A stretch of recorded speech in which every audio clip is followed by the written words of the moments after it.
જમાડે સીતાને જમવાનો આપે મર્યા પછી કાગને જમાડે ખીર પૂરીનો પ્રસાદ બનાવે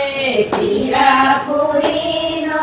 પ્રસાદ બનાવે કાગ કાગ કહીને કાગને બોલાવે કાગ કાગ કહીને કાગને બોલાવે કાગ કાગ કહી કાગ બોલાવે મર્યા પછી કાગને જમાડે